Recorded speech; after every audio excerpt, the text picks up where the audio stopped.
What up, world? Your man Flippin' Lincoln here. Crazy little story I'm gonna tell you. Back when I first started really driving. I don't know if I ever said my very first vehicle was that was purchased for me. Let's just say that was a 1987 Mercury Topaz 2-door 5-speed. The very first vehicle I purchased myself was a 1984 Plymouth Grand Fury. Now my dad had about 84. 83, 84, 83, 85, somewhere around there. I'm not 100%. I think 84.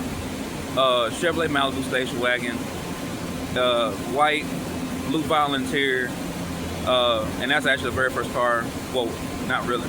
Technically, it's one of the very first cars I learned how to drive and or drove on a regular basis. And one of the vehicles I will be buying in the future.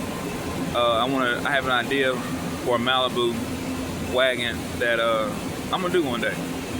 So, I got into wrecking this Malibu in the rain, just driving around, went out for a ride, and ended up rear-ending the lady. And so, what I want to talk about is as brief as possible. Perceived distance at speed. And so, let me explain. I ran into this lady a long time ago. Like I said, this man, I'm 17 years old, and I'm about to be 44. So, I was in the rain on Sparkman Drive, Huntsville, Alabama, coming over the crest of the hill, going towards Pulaski Pike. I get over the first major hill, the big hill, more or less going up, because it kind of goes up, and it kind of goes up a little more, but it's the first big chunk. And I slid into this lady in the what you call it, slow lane. I was passing my boy's house. Marcus lived on Sparkman. I passed his house, but right past his house, lady had pulled out, and I saw her pull out back out of the driveway. I saw her pull forward, but what happened is her car stalled on her, right past the crest of the hill, right past my line of sight. Now, mind you, I wasn't going necessarily fast, but I wasn't necessarily going slow either.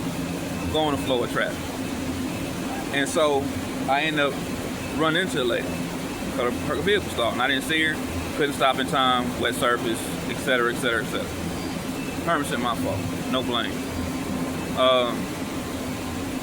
And over the last, who knows how many years, last several decades, driving different states, different weather conditions, different everything, and different vehicles, big and small.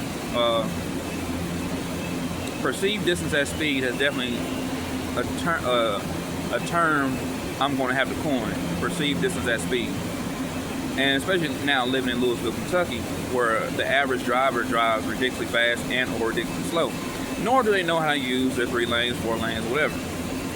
Anywho, that's a whole nother conversation. So,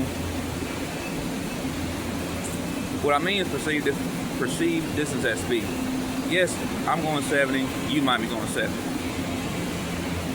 But for any reason you slow down, let's say you just lift your foot. Now you're driving 60 or whatever. If I'm not paying attention and we're both, say it better. If you're going 75 and I'm going 70, and let's just say I'm not even following. I'm in the fast lane. Let's say I need to merge to slow lane.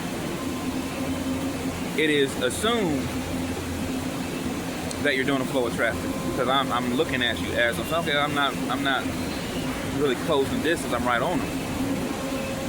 But as I'm starting to get over, I'm adjusting because cars might be trying to pass. I might have speed up a little bit, might have slow down a little more to get across and merge safely. So by the time I merge, let's say you done came off the gas and I'm still pushing that 75. You're going to be a lot closer than what I'm perceived at first.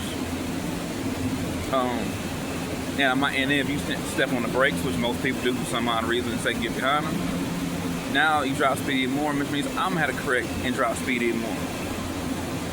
And or get back in the throttle and possibly go around you if there's space for it. So